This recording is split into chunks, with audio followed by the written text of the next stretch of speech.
my God. It's the third episode of the CrossTalk podcast. And as usual, I am joined by the man-eating turtle, Noah. Noah, how are you doing? I am doing fantastic. How about yourself? You know, I'm doing pretty good. You know, we had a nice little Nintendo Direct this week. And, you know, that's like Christmas morning for me today. Because the older you get, you know, the more, you're buying for others and for yourself for the most part. And so you don't really get the magic of opening a gift on Christmas morning like you do when you're a little kid. That's true. When you open that gift, not knowing is one of the best parts. And a Nintendo Direct is like that for me in my adult life, because I walk into a Nintendo Direct and I don't know what present I'm going to be opening, but they give us some good stuff. And say what you want about this Direct, but they gave me some good stuff in the form of Xenoblade. And you know, I have to talk about Xenoblade to open up because I feel it would be a disservice to that game to talk about it. So I knew that was going to be what you started with. I could just feel it. I knew it. So you've never played or seen Xenoblade? I've seen it before. I know. I heard of it from probably like most people, Chugga Conroy, because he's a big proponent of that game. But I don't have that much experience with it. I'll probably give it a try though, since they're re-releasing it, because it's so hard to find before. Oh, yeah. And let me start this podcast. Here's how I want to start this. I want to try and sell Xenoblade to a bunch of people, because I'm sure that a lot of people, because, you know, they ended it with Xenoblade. Can we talk about that? That did not seem like an ender, like a thing that you end with to me. No. You know what I'm saying? Yeah. They were like, we got one more announcement. And I was like, okay, what we got? Mario Odyssey 2, we got Pikmin 4. Then it's just like Xenoblade. And, you know, personally, I was like, oh, yeah. But, like, in my head, I was also like, wait, they're ending with this? Yeah. Because they go right into the, like, Smash stuff right after that. Yeah, didn't skip a beat. No. Sakurai started talking about Banjo, and that seems strange to me, but I'm glad Nintendo has the faith in that game to be able to, have that kind of confidence in it. And I will say, it is one of, if not the best game that I've ever played, and it needed a remake because it was starting to show its age, and so this is absolutely perfect. Yeah, so graphic. Oh yeah, and I retweeted a comparison photo of the two games, of the remake and the original game, and it is night and day. It was a picture of a Fiora from the game, and oh my god, it looks so different. So do you like JRPGs? They're all right. I don't have that much experience with them. Mostly just Pokemon for me. Yeah. So Xenoblade is definitely not Pokemon. It is a very, very different kind of game. And Xenoblade, there are two JRPGs that I would recommend to people, even if they don't like JRPGs. I know what one of them is. Well, I guess I know both. Just go ahead. Give me. Right. It isn't Earthbound. It's not. What? It's not. No. The two would be Persona 5 and Xenoblade Chronicles 1. Not Xenoblade Chronicles 2. I think you very much have to like JRPGs to like Xenoblade Chronicles 2. But Xenoblade Chronicles 1, I would recommend that to anybody, JRPG fan or not, because it is one of the greatest stories ever told. I don't think that's an exaggeration. The fact that it's an 80-hour game, it's almost too short. Because that story, it is so in-depth, it is so detailed, it is so beautiful in every sense of the word. The characters are so amazing, and as Chugga Conroy put it in one of his tweets, it's the kind of game that has a brilliant story and it rewards exploration. It is an open-world RPG that very, very much rewards every bit of exploration, and the world is one of the most vivid that you will ever see in a game. You are on two titans that millennials ago went to war with each other and killed each other with a single blow, and they both are now planets because they were planet-sized titans, and they both have life on them now, and you are literally living on kind of a humanoid titan. Like you travel on its leg, on its foot, on its head, on its arm, on its hand, and it's such a beautiful and alive world. It's the best world of any game I've ever seen, no doubt about it, and it has probably the best soundtrack of any game I've ever played. You sound like you're working on their marketing team for them. Oh, hire me, Xenoblade. Hire me. You can get it done. Oh, it is a game that has it all. It has it all. And one of the only problems with the game was that it didn't look the greatest graphically, and now that's going to be solved. And also, there was a huge problem because you couldn't play the game with an actual controller because you had to play it with the Wii Classic controller. Yeah. And that's a super uncomfortable, horrible controller because you could play it with the Wiimote and Nunchuck, but it did not feel right. And that was very, very, very much wrong. And so now that we're going to get to play it with like the Pro controller, it is going to be freaking amazing. And I couldn't be more excited for Xenoblade. And I will put my head on the line for Xenoblade. I say, even if you don't like JRPGs, this story will be enough to keep you playing. Because honestly, I would say Xenoblade's biggest flaw, and I wouldn't even call it a flaw, but I'd say the weakest part of it is honestly the combat. Because it's a pretty basic combat system. It's nothing crazy. That's like the one part of Xenoblade that I would say isn't mind-blowing, but it doesn't matter because of how alive the world is and how good the story is and how good the characters are. It is phenomenal. I just wanted to sell Xenoblade for a second because I felt like there wasn't enough hype surrounding that, and it deserves it. Xenoblade 2 is nothing compared to Xenoblade 1. It is nothing. People say it's better. Those people are wrong. They're the same people saying Earthbound is better than Mother 3. They're just wrong. I hate to say it. I'm definitely, it's on my list to get because I definitely want to try it because so many people talk about how great it is. Oh yeah, I highly, highly, highly recommend it. But as much as I would like to think so, Xenoblade wasn't the only thing that was shown in this direct. What else caught your eye, Noah? Well, we're just talking about JRPGs, so the Little Town Hero actually looks kind of interesting to me. It's the new series or IP from Game Freak. Yeah. Everybody in the comments, I saw they were shitting on it during the live stream, but I'm like, I don't know, it looks kind of cool. It seems like it's got an interesting battle system. Yeah, definitely.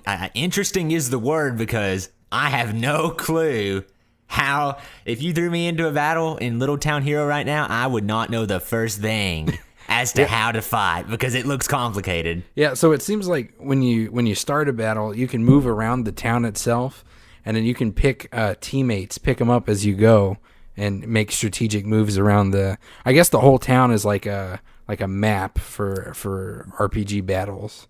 Yeah, so I guess my biggest fear with the game is, like, are we defending the same town throughout the entire game? Because obviously, if every battle takes place in the same spot, in the same town, then that would not be a very good game. I'm sure after the 4th or 5th battle, it would no longer be very fun. But I'll tell you, I wasn't really paying attention to Little Town Hero. It didn't catch my eye. But then they say Toby Fox from Undertale is doing the soundtrack. Oh, yeah. I forgot about that. What? That is crazy.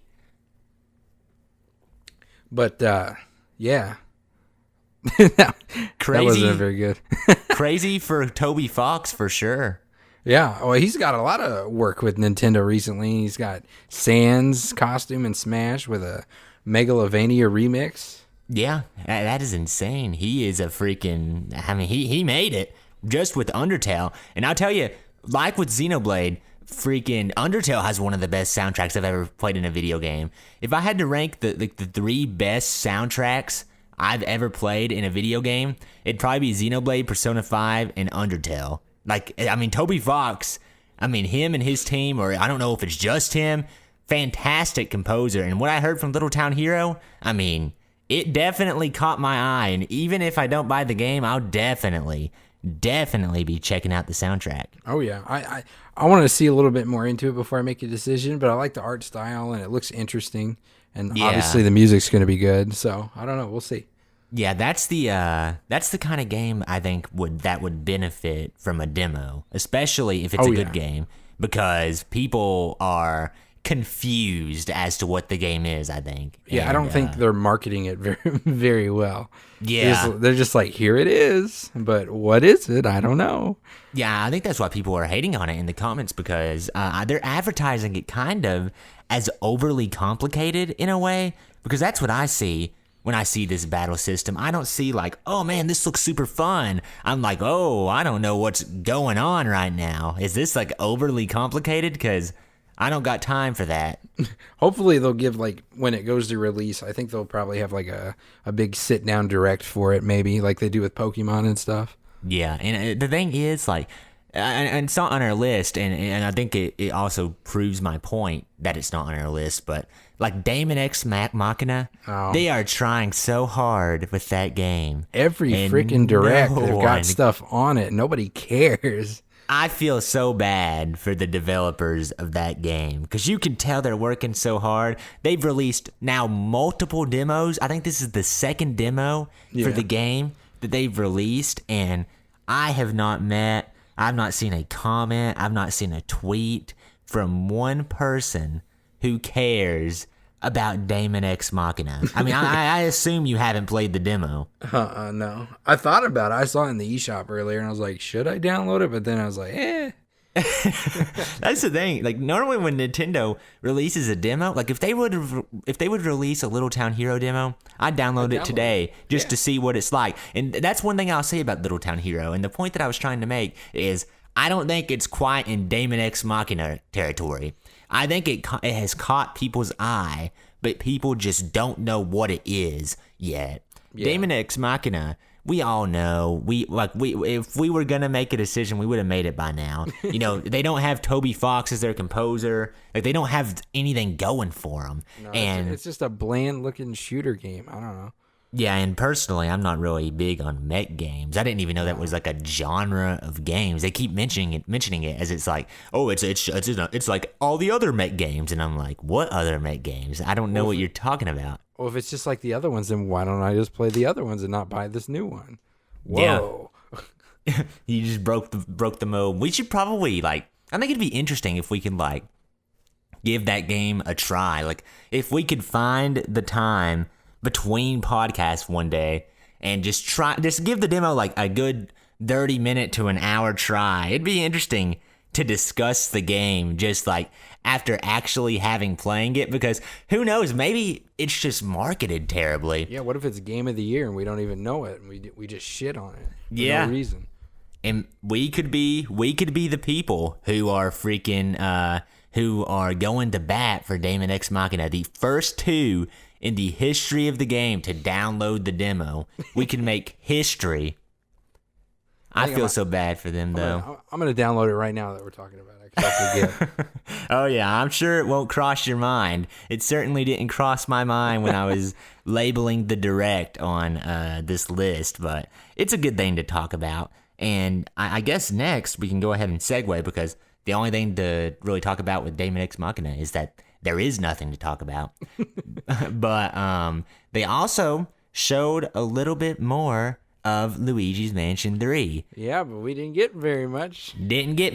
They showed a couple of the floors, and I don't know. When I was seeing that footage, it kind of subscribed to my idea that the floors are going to be like missions. Did you get that vibe?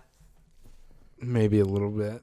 A little bit. They were talking. They were talking about it like, hey, this floor is about this. The next floor is about this. The next floor is about this.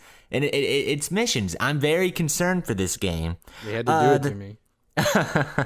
I saw it and I felt a little bit of satisfaction, but also very sad, because I definitely didn't want to be right.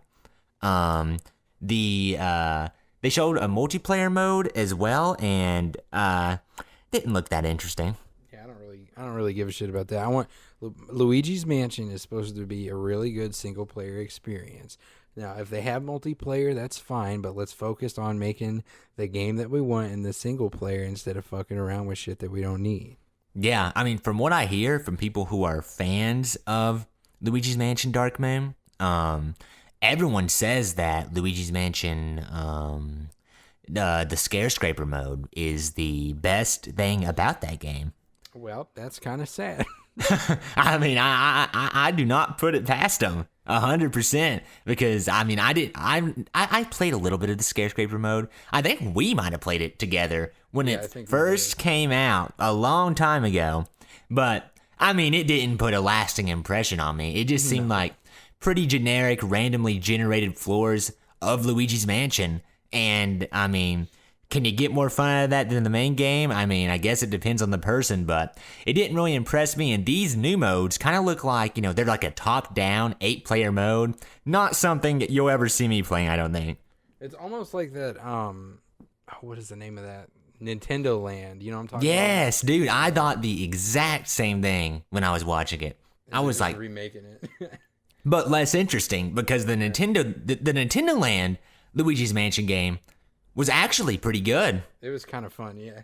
Yeah, I mean, I'm a huge proponent. Nintendo Land is one of the best games on the Wii U. I got so much fun out of that, specifically Super Mario Chase. That was such a fun party game when you had friends up. Yeah. I mean, it was so simple. Anyone could play it, and I mean, I loved it. And Luigi's Mansion, I would say, was probably the second best game on there. It used the gamepad beautifully. I mean, and that's the thing about this new mode. It's like the Scare Scraper mode, except you take the interesting part out of it, which is the person with the gamepad is not able to be seen by the other players. Yeah. And, you know, that's the interesting part. So now it's legit just run around and catch ghosts and see who can catch the most ghosts. And the thing about Luigi's Mansion is catching the act of catching the ghosts themselves are not why Luigi's Mansion is good. I think you can agree with that. No one's sitting here like... It's the same thing over and over again on that. Exactly. No one's like, man, you know, just that feeling of holding back on the control stick and pressing the R button. There's nothing like it. It's about the puzzle of how you're supposed to get them to that point. Yeah, because they have their own special personality, so you have to figure out what part of their personality is what you can use against them. It's like an interesting puzzle kind of thing, and it gives the ghost more character. I would say the defining trait of Luigi's Mansion is the atmosphere, the world in which you're exploring. I think Luigi's Mansion it's basically what it should be anyway, is a Metroidvania-esque game. You're exploring this world, and the more you go around it, the more abilities you unlock, and the more abilities you get, the more of the mansion that you can explore. That's basically what the first one was. Original game was, and the atmosphere of that, you know, when you go outside for the first time, and, you know, how cool is that area, you know? Like, whoa, I can go outside. And plus the music that they have that goes with that area. And then you go down the well and you see Mario and in the painting and you see King Boo. And that legitimately scared the crap out of me as a kid. It made me jump. I mean, I had to stop playing for a second because seeing like Mario beating on that painting like scared the heck out of me for some reason. And also, another environment that I can point to is when you're on the ceiling. You remember when you get to the ceiling of the mansion, that is also just another iconic Luigi's Mansion moment, and just all these environments, and there are so many, and the portrait ghosts also were such a huge aspect because they made the environments for all of the individual rooms. You know, you remember the fat portrait ghost sitting there. The room complemented the personality and character that they made the ghost. Exactly. Otherwise it'd be just a boring ass empty mansion, right? Yeah, it's one thing each room could look exactly the same. Exactly. Like the ballroom. You associate that ballroom with the two ghosts who were dancing in it that you had to kill. Lindas. Yeah. Exactly. See, Dang, I you remember knew the their exact name. Let's go. I don't know the name for any of it. I know the baby's name is Chauncey, I believe. Yeah. And that's it. Neville is his dad, and Linda's is his mom. Dang. Yeah, I know them all. That Luigi's Mansion trivia. I've played it like 40 times. It's a problem. That's what's so beautiful about Luigi's Mansion, though. You can play it all in one sitting, and that's what's so nice about it. Like, I remember we streamed it once on back in the AWSLP's days. Me and you like played through the entire game on a stream. Oh, I don't even remember that. Wow. Yeah, it was very early on. We used like Google Hangouts to do it.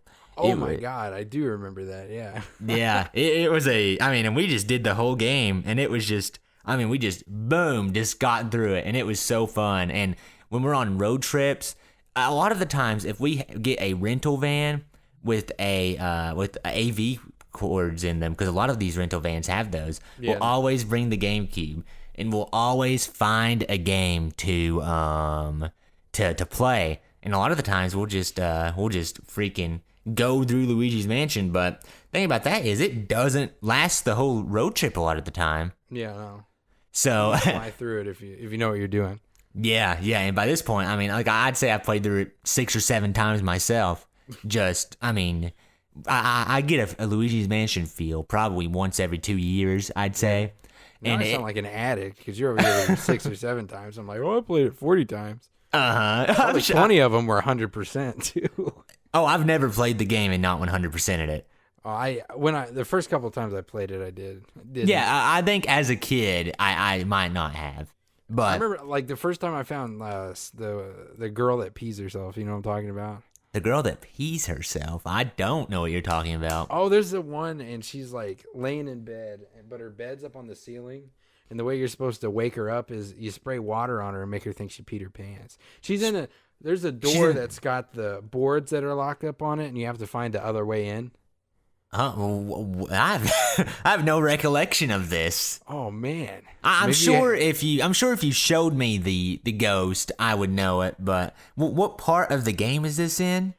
I think you can't get to her until the third act because you have to get to the roof. There's like a secret area on the roof.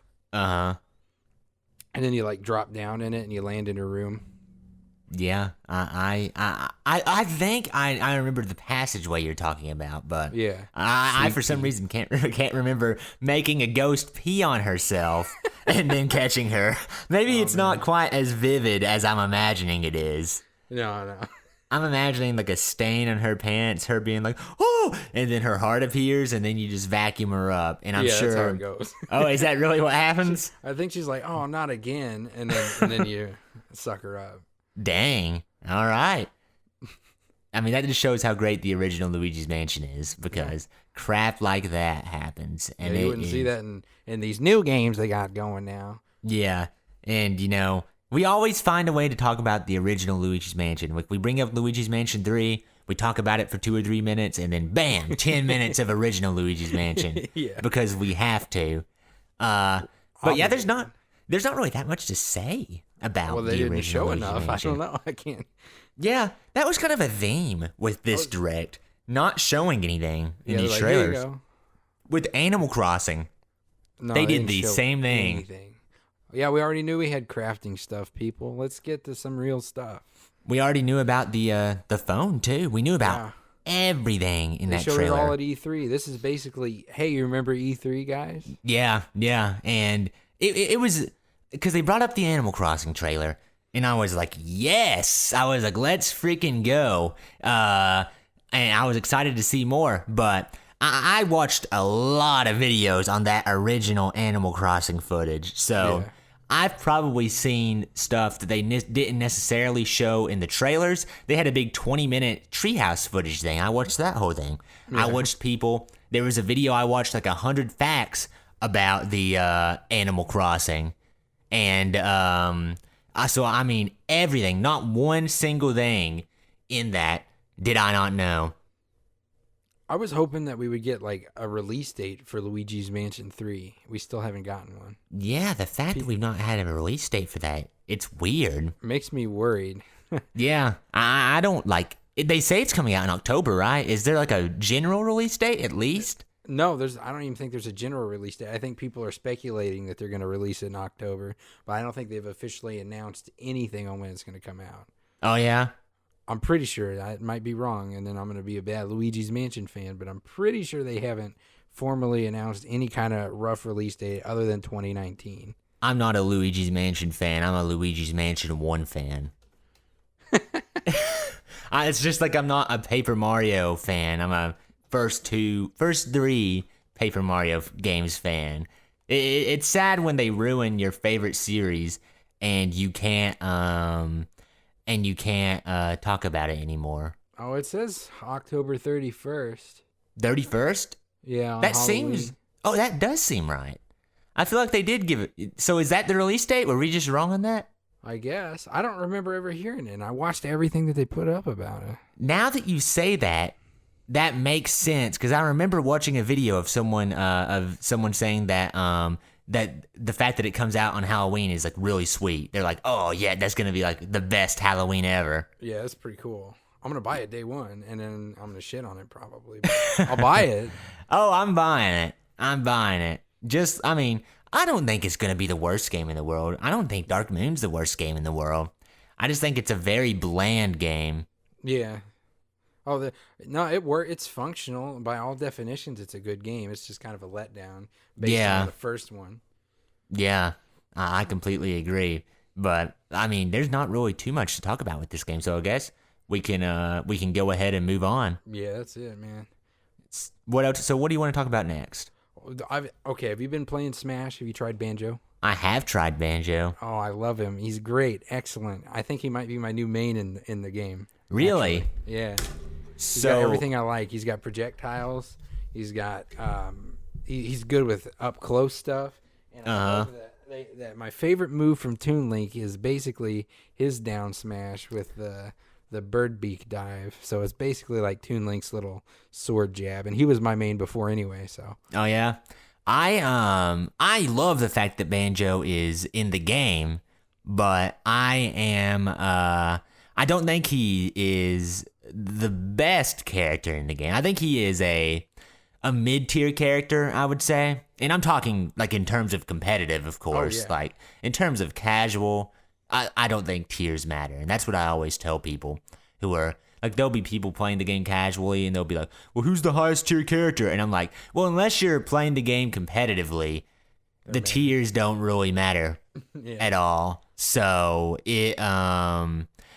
but in terms of competitive play, from what I've seen and from what I've played, his frame data seems to be a little bit slow. That fair is very powerful, but also it's very slow. But I think it definitely is one of his stronger moves.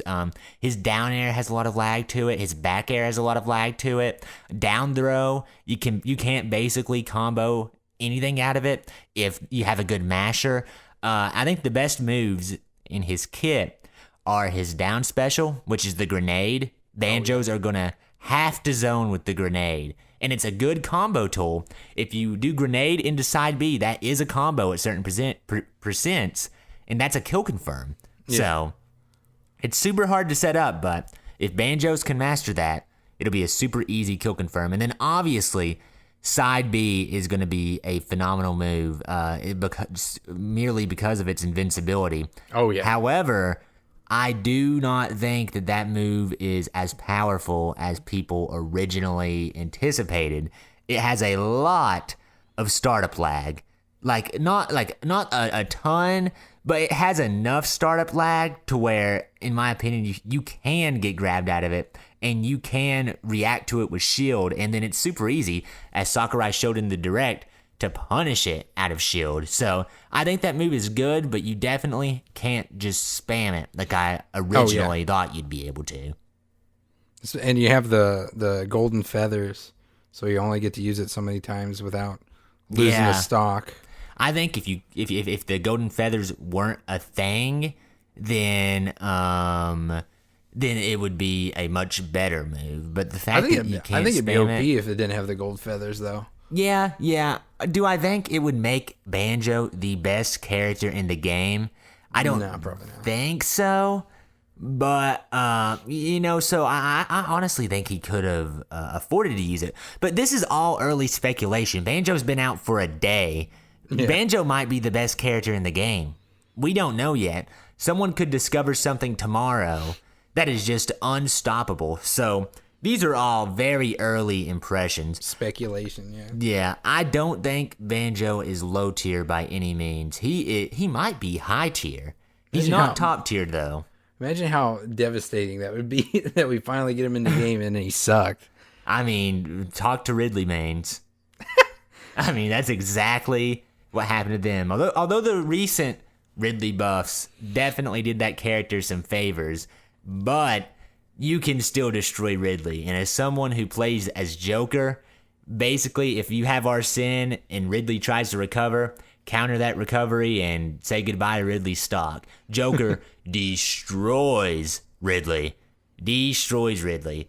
I've actually, before Banjo came out, I've been on kind of a quest to get every character into Elite Smash, and I've just started it, and so I've been on Mario. I started with Mario, and I've been playing a lot of Mario, and I remember I was playing a really good Ridley, and I was thinking like, dang, I wish I was I wish I was playing Joker right now because this is so easy as Joker. But when it's like when you're playing as Mario, like you actually have to fight Ridley on an even playing field because I think Joker, the Joker probably wins that matchup 70-30. I think 60-40 is doing it a disservice by saying that Joker wins the matchup 60-40 because in my opinion, Joker destroys Ridley, but obviously, I mean, I guess I could be wrong. I think 60-40, if we're being generous. It's saying that matchup is even is just wrong. Joker's parry is the best parry in the history of Smash when he has Arsene. It is unstoppable. I don't know much. I haven't really played Joker that much. Yeah, I mean, you know how most parries, like if you get the parry, it still might not hit on the counter. Like say you hit them with an attack and you're on the platform and they're not. You'll swing your sword, but it won't hit them, right? Yeah. Joker's, if you hit him, it just hits him anyway. It does not matter where you hit him or how you hit him. You're getting hit. So it is insane. I'll have to give Joker a try. I downloaded them. I have because I have the Fighters Pass, so I get everybody. I don't know. I don't really know much about them because I haven't played Persona, so I kind of just threw them off. Yeah. Whatever. Which that's another game series I want to get into. Persona? Yeah. Oh God. You said 5 is the best, right? Oh yeah. I honestly I can say that, but I mean I wouldn't know. Considering I've not played the other ones. Oh, you haven't played the other. Okay. Yeah, so you don't need to know the other ones to get into it. Yeah. Oh no. It is a completely standalone story. Okay. Cool. There is no reason to play the other ones, and I've heard great things about Persona 4. And I want to give that a try one day. I was actually hoping that it would come to Switch. With Joker, because I was like, if they can't bring Persona 5, they should at least bring Persona 4. And why can't they bring 5? They could, because 5 was on PS3. So it's not Switch like can definitely handle that. It's not like it couldn't run on Switch, but Persona has always been a completely Sony exclusive game. But I don't see how Nintendo allowed Joker to be in Smash without striking a deal to get Persona on Nintendo. Yeah, that doesn't make any sense. Yeah, it's kind of a dumb marketing tactic, but whatever, man. Yeah, we are getting that Persona 5. We're getting the Persona 5 Warriors game, like Persona 5S, I think it's called. It's the Dynasty Warrior version of Persona 5, similar to Hyrule Warriors and Fire Emblem Warriors. But also, that's not really a Persona game. That's just another Dynasty Warriors game. Yeah, it's a spin-off. It doesn't count. Yeah, and in my opinion, you've played one Dynasty Warriors. If you've played Hyrule Warriors, you've played Fire Emblem Warriors. There are slight differences, but as a massive Persona 5 game, I'd even go as far as to say Persona 5 is better than Xenoblade. That's how much I enjoyed that game. Whoa. I know, bold I mean, I'll give you guys a second to get up from your seat because I know that probably knocked you out of it. But I legitimately do think Xenoblade is definitely a better story. Like I said, I still stand back by the fact that Xenoblade is one of the best stories ever told. Just period. book, video game, movie, TV show. It is one of the best stories ever told. And Persona 5 doesn't hold a candle to Xenoblade's story. But where Persona 5 shines is in the gameplay. It is phenomenal in the gameplay department. And I would say, and the Xenoblade remake, though, might change that opinion. They're very close, in my opinion. So maybe Xenoblade will take the cake if this remake's good enough. But as of right now, with the original Xenoblade, because remember, it was starting to show its age. Like I said at the beginning of this, it needed a remake. But I'd say as of right now, not having played the remake, Persona 5 is better than Xenoblade. So when they released Joker, I mean, I was content. I said, it shocked me. Oh, yeah. It shocked me. The demo just downloaded. Oh, yeah? Yeah. Play some freaking Daemon X Machina while we podcast. I'm sure I'm sure it will take a lot of focus, though, so I'd say that wouldn't be a great idea. Our gameplay would be bad, and then the podcast wouldn't be very good because then we'd be trying to focus on the game. Yeah. Freaking we're talking about Joker. Yeah, I mean, I was shocked when Joker got revealed because obviously it's a Sony property. Sony owns that, and unlike Banjo, which wasn't as much of a shock because it's been on a Nintendo console, it is a part of Nintendo's history. Yeah, there's history there. Joker has nothing to do with Nintendo, and it never has, and it still doesn't. Yeah. I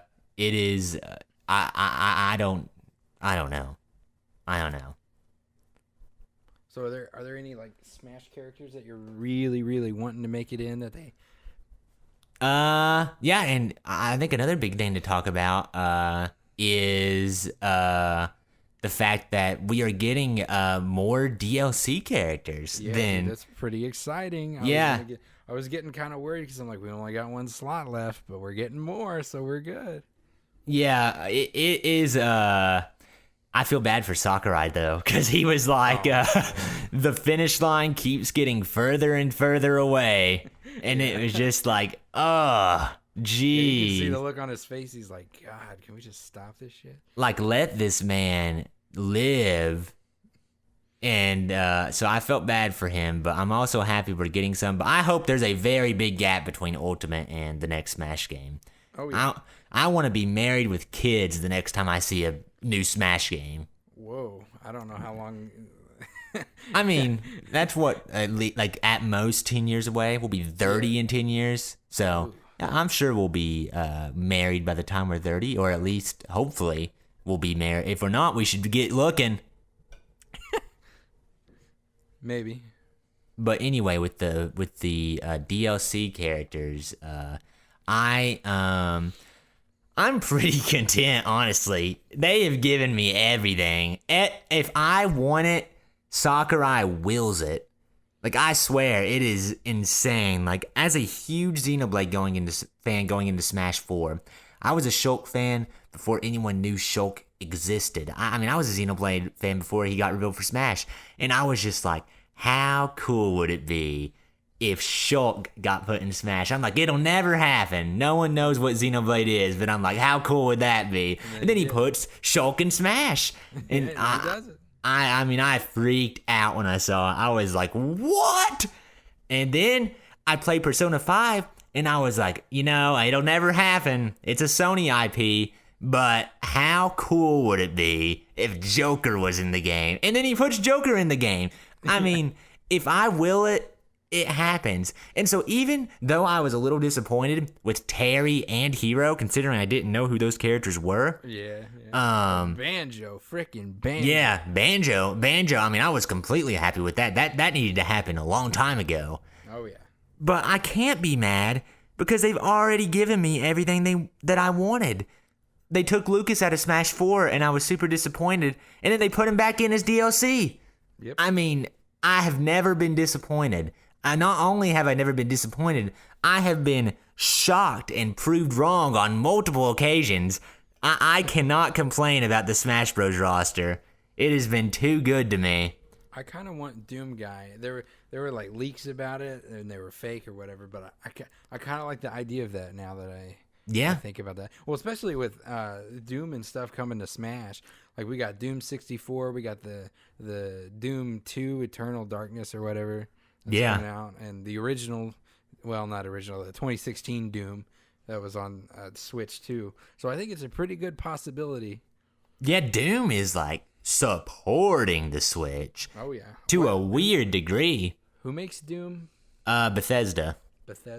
Yeah, dude. Am I Bethesda? Am I wrong on that? Rip. I think you're right. I think they're the publisher. Yeah, No, id Software is the one that makes Doom, and then Bethesda publishes it. Okay, so I was gonna say, like, I feel like I'm right on that, but I felt like we need to double check. But yeah, Doom Guy would be cool. And here's the thing about Smash: it is missing first-person shooters. It does not have one representation from the first-person shooter genre of games. What about Metroid? No, I'm just kidding. Yeah, I mean, Metroid is a Metroidvania game. I wouldn't consider it it literally, Metroid and Castlevania have defined their own genre of game. Yeah. And so they have Metroidvania, quite literally. They have Metroid Samus, and then they have Simon Castlevania. So they've completely got that genre. I think the one genre that they're missing first-person shooters, and they're missing rhythm games. So give me a Rhythm Heaven representative, and give me Doom Guy. I willed it, so now it'll happen. You're welcome, everybody. Can you throw Rayman in there for me, too? Ubisoft and Nintendo are very good friends. I'm surprised that it hasn't happened yet, actually. Yeah, that's the thing about Rayman. I think if it was gonna happen, it would have happened. Because of how heavily rumored it was in Smash 4, and the fact that they went ahead and even gave him a trophy. It was very, very strange, in my opinion, that they didn't just put him in the game. And so I think the more likely Ubisoft representative, as much as I hate to say it, might be the Rabbids, even though that would be horrible and I wouldn't want it. You were going to say that. And I really hate it. The disgust. I could feel the disgust in your silence as I was saying it. Yeah, I wouldn't like that very much. I didn't buy Mario Rabbids Kingdom Battle, even though I heard it was great. Yeah, I heard amazing things about it. And Grant Kirkhope did the music for it. So if nothing else, buy it for the soundtrack. I might buy that one, actually, because it's a good game. It's one of those games that I've always said, if I see it on sale for like $10, I'll bite the bullet and buy it. It's not the kind of game I would buy for $60. No way. But if I see it for $15, $20, $10, I might buy it if I'm feeling good, if I'm feeling wealthy that day, feel like I have some money to throw around. But it's not the kind of game. I'm just not into that kind of strategy game. In a sense, the only exception I really make to that is Fire Emblem, but Fire Emblem just is on such another level in terms of just the relationship aspect with it and how close you are to the characters that are your units. I don't think that would quite translate to Mario and the Rabbids. I don't think I'm crying when Rabbid Peach dies, so... Oh my God. No! When she dies in the game, she dies for real. I've never played a Fire Emblem game either. Play Three Houses. I mean, it is a phenomenal place to enter. I'm such, like, as a Nintendo fan, because I see a lot of Nintendo fans who aren't into JRPGs, and I'm so glad I'm into JRPGs because that's like 50% of what Nintendo does now. You know what I mean? Yeah. I mean, they got Xenoblade, they got Fire Emblem, they got, I would almost say Daemon X Machina is a little bit of an anime game. They're doing Dragon Quest, which... Yeah, it looks pretty weeby. Yeah. And, I hope Persona comes, but Persona would be another big JRPG. They're doing the, what's it called? They're remaking the second game in that series, Secret of Mana, I think it is. Trials of Mana, it is. Yeah. That's another JRPG. And they released Octopath Traveler. I mean, they released more JRPG. Really yeah, I bought it, actually. I haven't played it, but it looks good. I didn't get a chance to play a lot of it. I actually bought it with intention of playing it while I was at university. And you know how that goes. I got to university and I didn't get a chance to look up. I probably played it for a couple hours on the rare occasion that I got free time. But like I didn't bring my Switch dock, and so I was playing it in handheld mode, and I think that's a good game to play in handheld mode. I don't think that hindered my experience too much. But I was, I'd just play it in my bed, like before going to bed at night or something, and I thought it was pretty good. I mean, I wish I would have got to play more of it. I hope I can get to come back to it someday. Is that a Switch exclusive, that game? It was, but now I believe they brought it to other platforms. It was a Switch exclusive for about a year, so. We need Switch exclusives, people. Come on. Yeah. And let's see. And I guess a Switch exclusive that they announced at the Direct, which I believe you downloaded, was the free-to-start Kirby game. Oh, yeah. Yeah, tell me about that, because I didn't download it. I haven't played it yet. I downloaded it. I was kind of going to see if I could talk Gabe into playing it with me. Oh, yeah? Yeah, or somebody. Yeah, if we can, especially where it's free to start, if we get in a call one day, I'll be down to play it for sure. I'd say it'd be a lot more fun to play with people. Okay. It looked okay. Like, yeah, I'm not like super hyped about it, but I'm like, free game in Kirby? I'll take it. Yeah, and I'll tell you, I've never been into Kirby before. I used to love Kirby when I was a kid. Kirby Air Ride is the best Kirby game ever made. People can fight me on that. It is, so good, so good. It's one of those GameCube era just masterpieces. Everything from the GameCube was just brilliant. Oh yeah, Kirby Air Ride is one of the few games that me and my brothers still, to this day, go back and play when we get the chance. Like every once in a while, we'll just be like, let's go play some Kirby Air Ride. That and Mario Party 4 are the two games that have stuck around from like our childhood. Party. Oh yeah, I mean nothing like a little bit of Mario Party. Got an hour to kill, just play a game of Mario Party. It's got it all. Steal stars from me and Noah once got into a heated argument over a game of Mario Party because you stole my freaking star. Because I was gonna win. I stole his star, preventing him from winning and making me the winner. It wasn't like that I stole your star, making like the CPU the winner. It was literally the difference between me winning and between you winning. And I chose that I was going to win. And I didn't think that was the biggest sin ever committed on this universe. But Noah certainly did. Oh, yeah, it was. Judgment Day will come, my friend.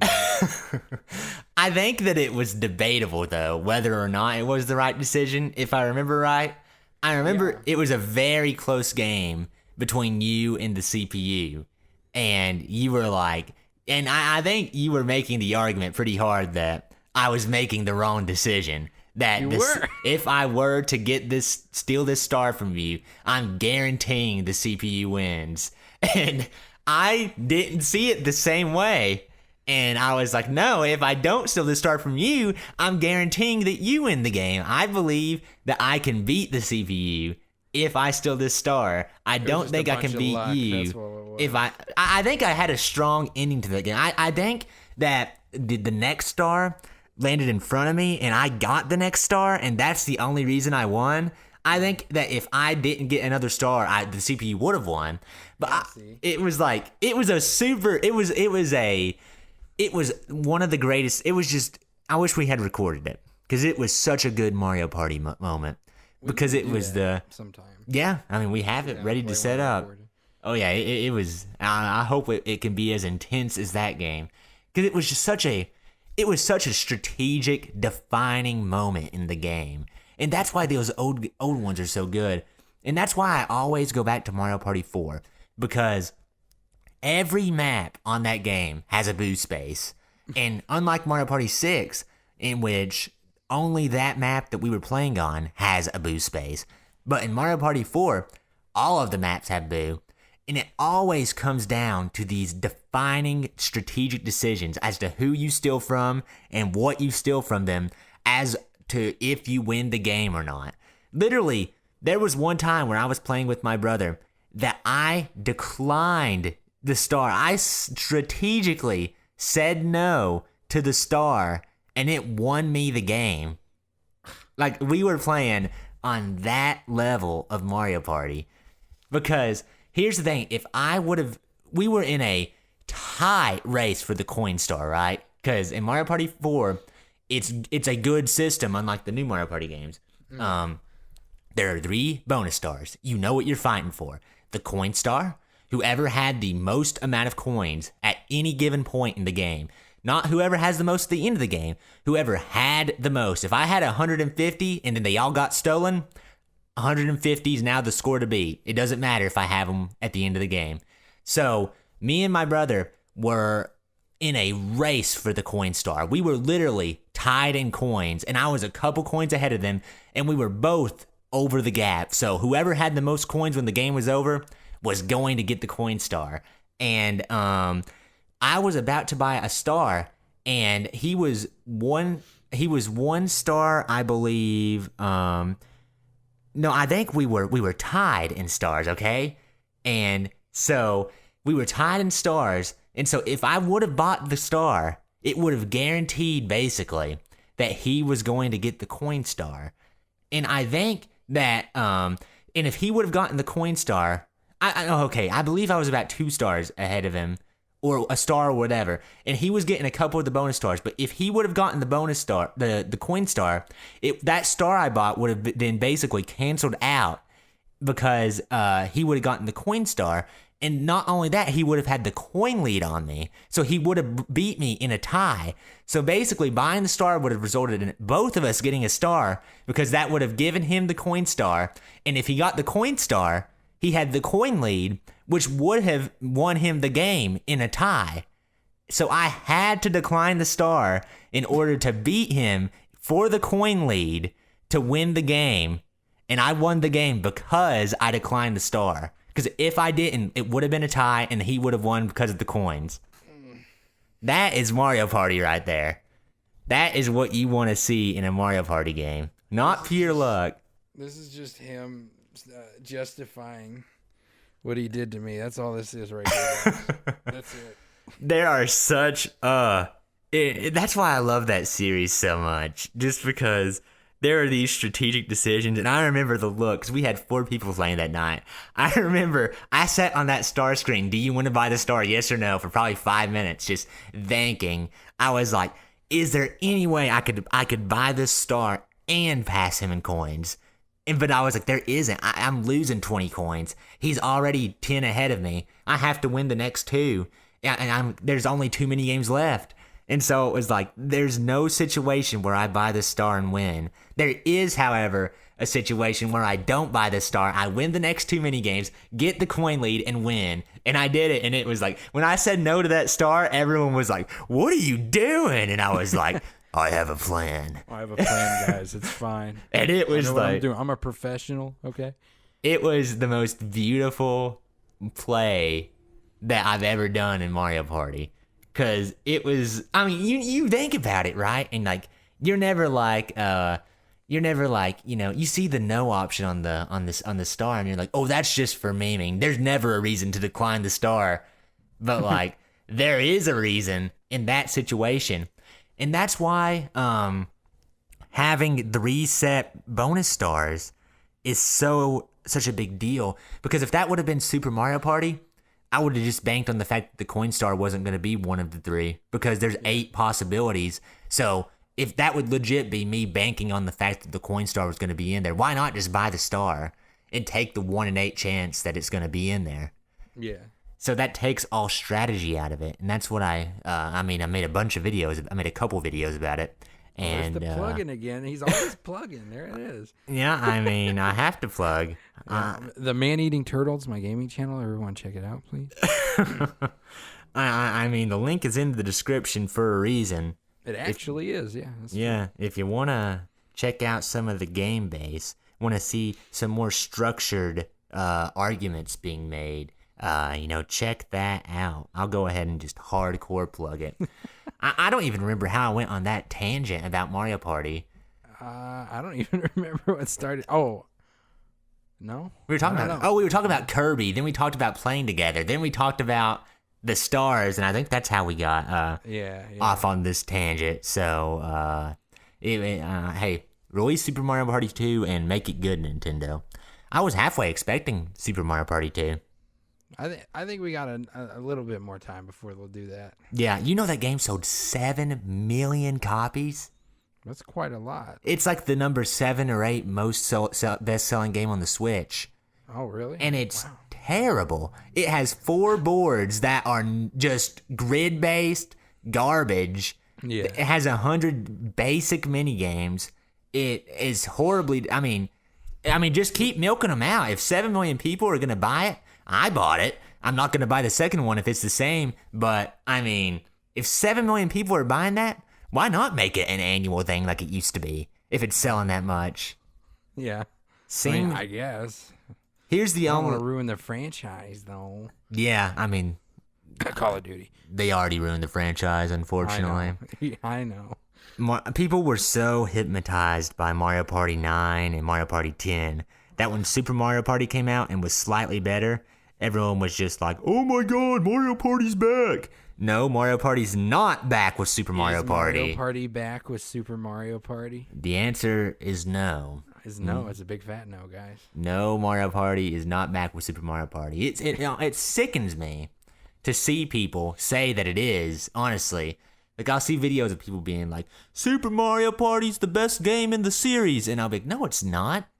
And it makes me so mad because they've clearly never played another game in the series when they're saying that. All right. I got one more thing on the list to talk about before we end this off. All right. What is it? We're going to talk about... So, have you heard about the storming Area 51 thing? No, I haven't. No, I'm joking. I was like, what? Yeah, it would be very difficult to avoid it. Yes, I have heard about the Area 51 raid. All right. So, we're gonna go, not really, but this hypothetical. And you can only take 4 YouTubers with you. Okay. Who are you going to take with you? Oh, man. Jeez. Okay, well, we can alternate, right? Well, I'll pick one, you pick one. I'll pick one, you pick one. Yeah, that sounds like a good format. So I'm gonna have to go with a Ben Shapiro. Because here we go. We get caught by the Area 51 guards. We're gonna throw Ben Shapiro in, and he's gonna debate the guards. And he's gonna be like, listen, you're stupid. You should allow these men in. And he's gonna win the debate, and Ben Shapiro will convince the guards to let us in through facts and logic. So he is a necessary part to this plan. He's our backup plan, just in case things go wrong.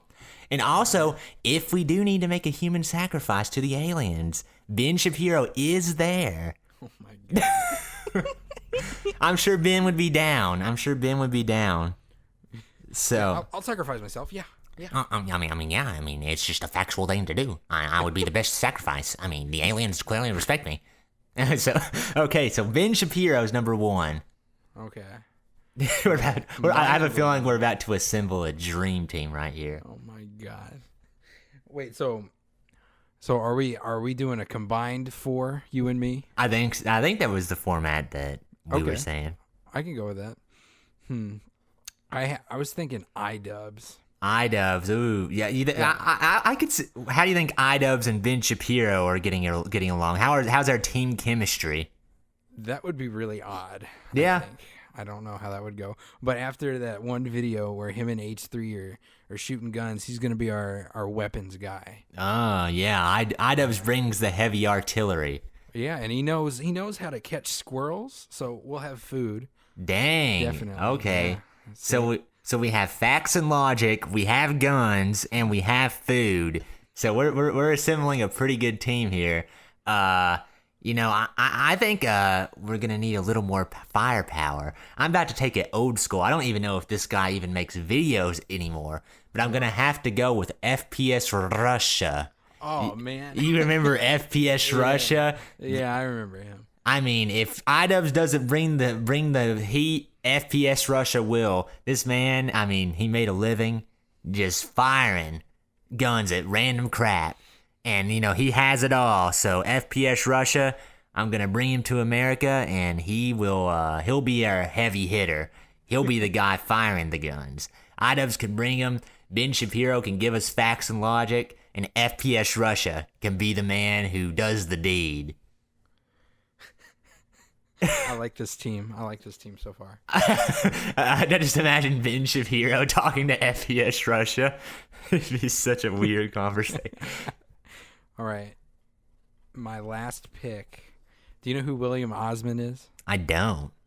Okay. He makes cool little gadgets and stuff. So I think that he would be a good member on the team. We can make stuff to help break in. Ah, okay. I gotcha. So we have the guns, we have the food, we have the facts and logic. Now all we need is a little bit of tricks up our sleeves to trick the Area 51 guards.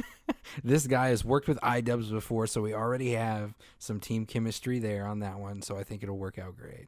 Dang. Oh, I mean, this is a team right here. Can we throw in an extra wild card? He's not a YouTuber anymore, but I just want to have him around because he's fucking crazy. Okay, we got a wild card pick. Let's do it. Well, who's your pick? Alex Jones, baby. Alex Jones can, like, put him in a headlock or something. Like, oh, listen here. You're faking, you're a coward. Would Alex Jones and Ben Shapiro be able to coexist? Is the name? Do they hate each other? I think so. I don't know any of that. I hate to say it, but I don't keep up with them. So I just like Alex for the funny memes. That's about it. So would that bring down our team chemistry? Would Ben not be able to spit out his facts and logic out of fear of getting RKO'd by Alex Jones?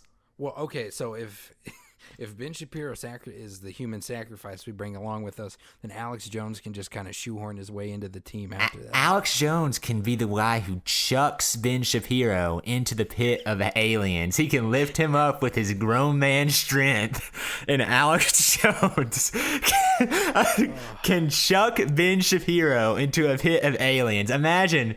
That should just be the first clip of this podcast coming up. Alex Jones can chuck Ben Shapiro into a pit of aliens and just let people be like, what happens in this conversation to where we get to that point? Alex Jones chucks Ben Shapiro into a pit of aliens. But who knows? Ben Shapiro might become king of aliens by getting out of it with facts and logic. He might hit him with the facts and be like, I know how to get us out of this, guys. The Americans, they don't want you to get out, but I know a secret way out. All we have to do is talk to President Trump. I know he'll let us out. And then the aliens be, hey, let's give it a shot. Maybe this Ben guy knows what he's talking about. And then we lead to Ben Shapiro taking over the world with the aliens. We're going to have to send out some invites. We're going to get this going, man. Yeah. We'll have to, if we could get this team together, I think that Area 51 doesn't stand a chance. I got to be honest, when you brought up this topic, I did not think it was going to go this crazy. We really went tactical with it. It wasn't like I thought we were going to be like, oh, I'll bring Chugga Conroy because I just want to hear what he has to say. Seems like a cool guy. But we went for it. Oh, we got to have entertainment too, though. What YouTuber would you bring for entertainment purposes? Entertainment? I don't know. Who would you bring? I think I'm going to go with H3. H3? Yeah. Koopa King. I would like to talk to Ethan Klein, especially if we're going to die. What better way to spend your last moments than by having a conversation with H3H3? Oh, dude, or Super Mega, the guys raid Area 51. That could be one of their vlog videos. That is one of their vlog videos. Yeah. Oh, wait, no, they go to Area 51. Yeah, they got to raid it this time. Yeah. Is that cheating where it's two people? I don't know. We're making up the rules for it because this is our thing anyway, so I think it's fine. Yeah, okay. Well, there we go. So our team is Ben Shapiro, Alex Jones, FPS Russia. Who was the guy you said? iDubbbz. It wasn't iDubbbz. It was William Osmond. Yeah, iDubbbz. Yeah, iDubbbz, William Osmond, Super Mega, and H3H3, and the two of us. if that's not the thumbnail, I don't know what is for this video. I don't know if I can put Alex Jones in the thumbnail without YouTube having a We fit. just immediately get demonetized. We will. It's not even a joke. Dang. Sorry, Alex. I guess you're So not. I'll just make him a silhouette with a question mark. You'll know who it is in the thumbnail. You have to unlock Alex Jones. He's not the. Yeah, he's DLC. On disc DLC. Oh, Jesus, man. Like, that went crazy. I mean, I can think of no better way to end this podcast. Why didn't we start with that? God, I mean, That would have been good. That would have been like right out of the gates. Everybody's like, holy shit, these guys are crazy. We got to subscribe. maybe we'll come up with some more topics similar to this for the future ones. That could be like a running bit. Yeah, just to assemble some more teams because that was pretty good. That I'll almost say that was the highlight of this podcast so far in all of the episodes. But I think that's a phenomenal note to end on. So I think we can go ahead and call it quits. Yeah, I guess, guys. All right. So thank you guys very much for watching episode 3 of the CrossTalk podcast. We will see you in the next one.